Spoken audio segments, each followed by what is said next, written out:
Hey, welcome to another video from Skinny Medics. I wanted to bring to you an idea that Sean and I had, Sean being my co-host at the Civilian Medical Podcast, for a micro trauma kit.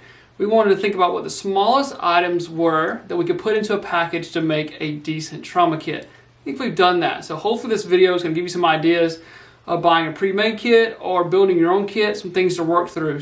What I typically wear is the Warrior Poet Society ankle kit. I wear pants a lot, whether I'm doing search and rescue, working on the ambulance, around the shop, things like that. I just wear pants a lot, so I wear this. But this looks kind of funny if you're wearing shorts. People kind of look at you kind of strange. So I do want to say that we picked the smallest items that we could think of to put in this micro trauma kit. Are there better items? Yes, 100%. If I had my say, the trauma kit would be like a backpack. So we were trying to think of the smallest items that we could do. So that's why I call it the micro trauma kit. So hopefully that kind of gives you an idea of what we're thinking about with our goal here. So when you're buying a pre-made kit or you're building your own kit, I usually tell people to think about the MARCH algorithm. This is massive bleeding, airway, respiratory, circulation, and heat loss. So you want a kit that kind of helps you cover all those categories. So for massive bleeding, think about tourniquets, wound packing gauze, a pressure bandage. For airway, you usually think about MPAs.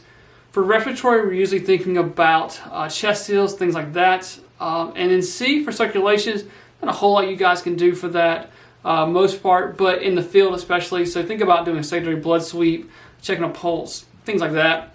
And then H is heat loss. So we want to try to keep our patient as warm as possible.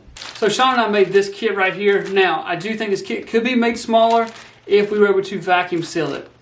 I have one on order. So I'm excited to have that at the shop to start vacuum sealing kits. So I think this one is nice and compact, but we could make it a lot smaller if we could vacuum seal it down. So I have ordered a commercial grade vacuum sealer, and once we get that in stock and figure out how to actually use it, we probably will end up selling this kit in a vacuum sealed pack. So let's go through the contents. I know that's what you guys really want to see. So the first thing we're going to come to is gloves. Now, being able to protect yourself from body fluids, things like that is important. So we put a pair of gloves in there. Thinking about M for massive bleeding, the smallest tourniquet that we carry is the SWAT-T Tourniquet. So we put that in there. The smallest pack of gauze we carry is the mini tac gauze from H&H. So a little small pack here. This is vacuum sealed, so when you go to open up, it's going to expand a lot. We did want to put a pressure bandage in there as well. So we did the NAR mini pressure bandage. So this is a great bandage. Like I said, I use this in my ankle kit. It's nice, low profile.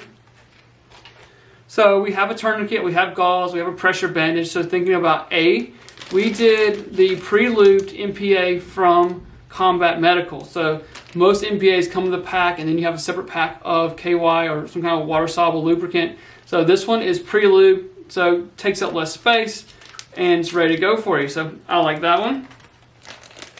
Then thinking about R for respiratory, we do need a chest seal. So we put the North American Rescue Hyfin compacts in here. So these are the vintage chest seals. You get two of them with one pack.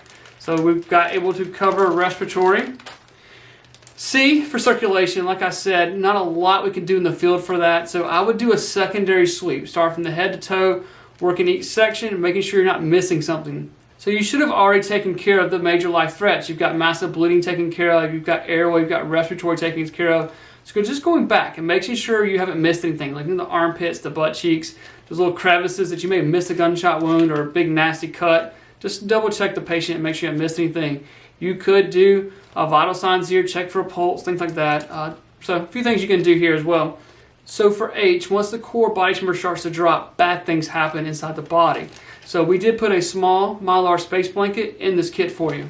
So like I said, as of I'm filming this video, we do not have this kit for sale, but I hope in the next few weeks we'll have this kit for sale. Hopefully this video gave you some ideas. If you'd like to build your own kit, this gives you some ideas to think about. So all supplies are available at medicalgearoutfitters.com. I appreciate the support. You never know when you'll be the first responder. Remember the right gear and the right training.